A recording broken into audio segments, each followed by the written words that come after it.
Hello बच्चों, let's read this question. So this question says, a symmetric star shaped conducting wire loop is carrying a steady state current I as shown in the figure.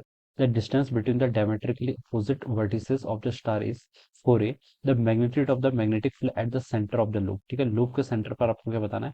Magnitude of the magnetic field बताना है। ठीक है, तो चलिए बच्चों इस question को start करते हैं। So we can write down the key concept of this question. इस क्वेश्चन का बच्चों की कॉन्सेप्ट क्या लिख सकते हैं? आपको मैग्नेटिक फील्ड बताना है। ठीक है, we need to tell the magnitude of the magnetic field at the centre of the star, यहाँ पर कैलकुलेट करके बताना है। ठीक है, अब बच्चों देखिए मैंने स्टार का यहाँ पर अलग से डायग्राम ड्रॉ कर रखा है, जिससे हम इसको इजिली समझ सकें। ठीक है, तो बच्चों देखिए ये टोटल डिस्टेंस आपको 4 दे रखी है। ठीक है, वर्टिसेस से वर्टिसेस की यहाँ से लेकर यहाँ तक की डिस्टेंस कितनी है? टोटल आपको यहाँ पर 4 दे रखी है।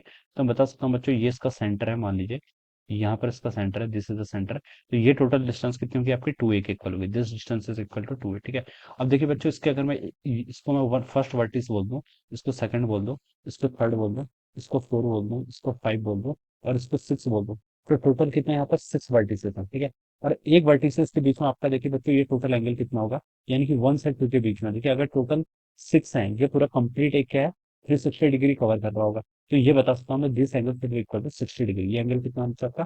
60 डिग्री के इक्वल होना चाहिए। This angle should be equal to 60 degree. ये एंगल कितना होगा? 60 डिग्री। ठीक है, और ये देखिए आपका यहाँ से लेकर यहाँ तक की जो डिस्टेंस होगी, दिस डिस्टेंस, ये एंगल जो कितना होगा आपका 30 डिग्री के इक्वल होना चाहिए। ये कितना होना चाहिए आपका? 30 डिग्री के इक्वल। ठीक है, मैं बता सकता हूँ कि ये वाला जो एंगल होगा, ठीक है, ये जो एंगल होगा बच्चों, ये कितना होगा आपका? 30 डिग्री के इक्वल होगा।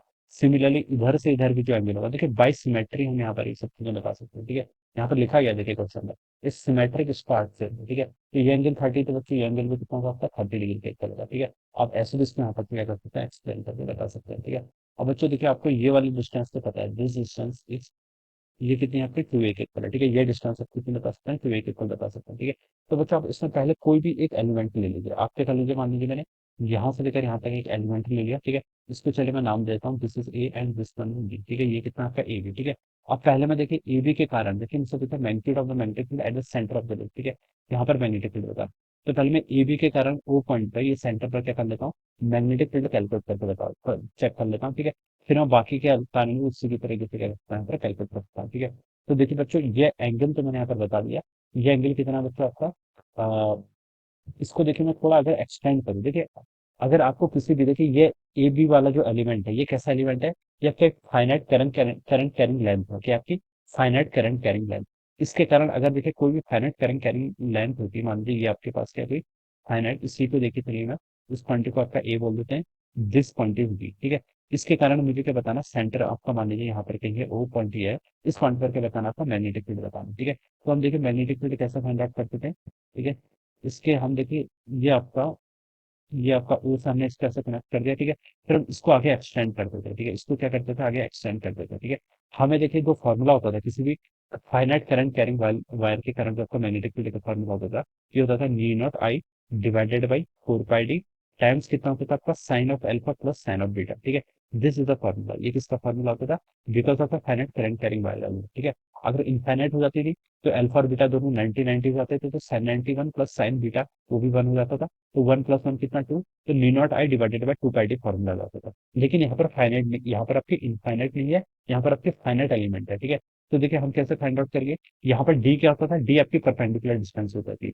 जैसे आपके पास कोई इनफाइनाइटली वायर है, ठीक है, हमें यहाँ पर कोई पॉइंट है, मान लीजिए आपका ये, इस पॉइंट पर मैग्नेटिक फील्ड फाइंड आउट करना है। तो यहाँ से यहाँ तक की जो डिस्टेंस होती थी, this is called our perpendicular distance. ठीक है, पी पॉइंट पर मैग्नेटिक फील्ड फाइंड आउट करना है, तो ये क्या होती है? डी आपकी यहाँ से परपेंडिकुलर डिस्टेंस। तो ओ के करस्पॉन्डिंग में देखा यहाँ पर एक ओ पॉइंट पर बताना है, तो यहाँ पर एक ऐसे परपेंडिकुलर डिस्टेंस के करेंगे, ऐसे ड्रॉ करेंगे। ये आपने क्या कर दिया? परपेंडिकुलर डिस्टेंस यहाँ पर ऐसे ड्रॉ कर दिया। ठीक है, लेकिन देखिए एलिमेंट तो आपका ए से लेकर बी तक ही है, कितना आपका? ए से लेकर बी तक। ठीक है, तो हमने इसके दूसरे एंड बी को बी तक कर दिया, यहाँ से यहाँ तक ऐसे जोड़ दिया। ठीक है, अब बच्चों देखिए आप यहाँ से क्या बता सकते हैं? ठीक है, ये आपका बी वाला एलिमेंट है। ठीक है, इसको देखिए मैं ओरिजिनल फिगर में थोड़ा सा क्या कर लेता हूँ, तो एक्सटेंड कर लेता हूँ। और ये मान लीजिए आपका यहाँ पर से कितना एंगल बना रहा है आपका? 90 डिग्री। तो बता सकता हूँ कि दिस इज 90 डिग्री। ठीक है, अब ये जो डिस्टेंस होगी ये आपकी क्या आएगी? परपेंडिकुलर डिस्टेंस आएगी। कितनी आएगी आपकी? Perpendicular distance. इसकी वैल्यू हम क्या कर लेंगे? कैलकुलेट कर लेंगे। ठीक है, लेकिन बाई सिमेट्री देखिए बच्चों मैं क्या बता सकता हूँ, ऊपर वाला एंगल कितना था आपका? ये एंगल आपका 30 डिग्री के इक्वल आया था। This angle is equal to 30 degree. ठीक है, ये 30 डिग्री था। ठीक है, और ये एंगल भी कितना होगा 30 डिग्री, इधर वाला एंगल बाय सिमेट्री बता सकते हैं 30 है, and this angle should also be equal to 30 degree, ठीक है। तो ये एंगल भी कितना होगा अपने यहाँ पर से 30 डिग्री के इक्वल होगा, ठीक है। तो देखिए अगर मैं ट्रायंगल इसको मैं मान लीजिए ओ डैश बोल देता हूँ, अगर मैं triangle A O dash O की तरफ देखूं, ऊपर वाला एंगल ये कितना आपका 30 डिग्री के इक्वल है, कितना 30, ये एंगल कितना आपका 90, और 30 और 90 कितना हो गया आपका 120, और इधर वाला कितना होना चाहिए फिर 60 होना चाहिए, ठीक है। तो 30 तो ये है, तो इसका मतलब ये this angle should also be equal to 30 degree, ये एंगल भी कितना होगा आपका 30 डिग्री के इक्वल होगा, ठीक है। ये हम यहाँ पर से ऐसे बता सकते हैं। तो ये वाला जो एंगल है बच्चों, ये एंगल तो 30 है, और यहाँ से लेकर यहाँ तक का अगर मैं पूरा एंगल देखूं, ठीक है, तो ये कितना हो जाएगा आपका 60 डिग्री के इक्वल, कितना आपका 60 डिग्री के इक्वल, ठीक है। ऐसे मैं इसमें यहाँ पर से ऐसे बता सकता हूँ, ऑलराइट। तो ये मैंने यहाँ पर क्या कर लिया, ये एंगल फाइंड आउट कर लिया। अब मुझे यहाँ पर पहले परपेंडिकुलर डिस्टेंस चाहिए, क्योंकि फॉर्मूले में क्या यूज होती है आपकी परपेंडिकुलर डिस्टेंस, ठीक है। तो बच्चों देखिए परपेंडिकुलर डिस्टेंस कैसे कैलकुलेट करूंगा, ये वाली पूरी डिस्टेंस आपकी 2a के इक्वल है, this complete distance is equal to 2a, ठीक है। ये कंप्लीट डिस्टेंस कितनी 2a के इक्वल है। मुझे ओ डैश चाहिए, ओ डैश ही आपके यहाँ पर परपेंडिकुलर डिस्टेंस है, ठीक है। तो इस ट्रायंगल में देखिए मैं क्या लिख सकता हूँ, ये एंगल आपका कितना है cos 60, तो मैं लिख सकता हूँ ओ डैश कितना हो जाएगा 2a का cos 60, कितना 2a का cos 60, और cos 60 की वैल्यू 1/2 होती है।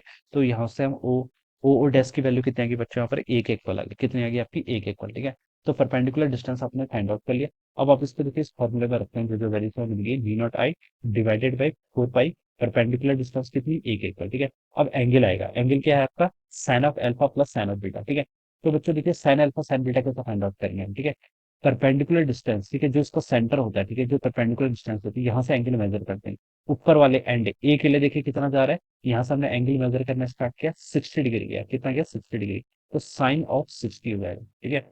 अब देखिए बच्चों, ये तो सिर्फ बी तक है, ओ डैश तक तो हमने एज्यूम किया, ठीक है।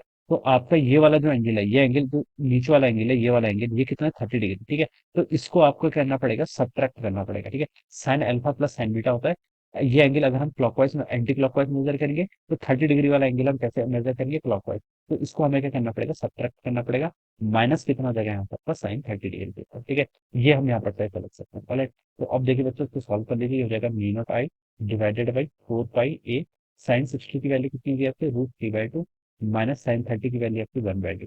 यहाँ से देखिए आप क्या कर लीजिए, mu naught I divided by देखिए 1/2 को बाहर ले आएंगे, तो यहाँ से 8 पाई ए हो जाएगा, और ये टर्म कितनी होगी आपकी √3 - 1 के इक्वल होगी, ठीक है। तो this is a magnetic field because of an element A B के कारण ऐसा आएगा, ठीक है।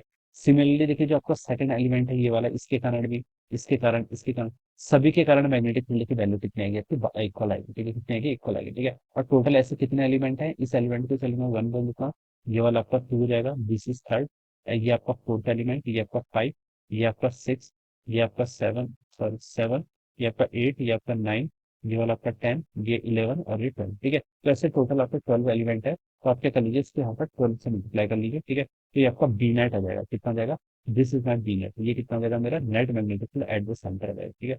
सेंटर पर मेरा क्या आ जाएगा नेट मैग्नेटिक फील्ड। और डायरेक्शन के रिगार्डिंग हम बता सकते हैं, देखिए सभी के कारण डायरेक्शन, देखिए करंट कैसे फ्लो कर रही है, करंट आपकी ऐसे फ्लो कर रही है, तो डायरेक्शन राइट हैंड कंट्रोल से बता सकते हैं क्या आ रहा है आपको, आउट ऑफ द स्क्रीन आ रहा है, क्या आ रहा है आउट ऑफ द स्क्रीन। और सभी के कारण आपका सेम ही आएगा, जितने भी एलिमेंट है सबके कारण मैग्नेटिक फील्ड की डायरेक्शन क्या आएगी, आउट ऑफ द स्क्रीन आएगी। तो ये आपके यहाँ पे नेट मैग्नेटिक फील्ड हो जाएगा, इसको देखिए थोड़ा सा सिंप्लीफाई कर लीजिए। तो यहाँ पे हम इसको देखिए क्या लिख सकते हैं, इसको देखिए हम 2 से और कैंसिल करते हैं, 2 4 यहाँ पर चला जाएगा, और यहाँ पे कितना चला जाएगा आपका 6 चला जाएगा, ठीक है। तो इसको देखिए हम यहाँ पर से लिख सकते हैं, जाएगा आपका mu naught I divided by 4 pi A, times आपका कितना आ गया 6, अंदर क्या आएगा √3 - 1 के इक्वल। तो ये इसका आंसर आ जाना चाहिए, जो कि देखिए आपको ए ऑप्शन पे गिवन कर रखा है, तो हम बता सकते हैं कि ऑप्शन ए होगा इसकी तरफ से आपका करेक्ट आंसर हो जाएगा, ऑलराइट। तो इस तरीके से हम क्या करेंगे, उस क्वेश्चन को सॉल्व करेंगे। तो I hope you have understood this concept, all the best, thank you.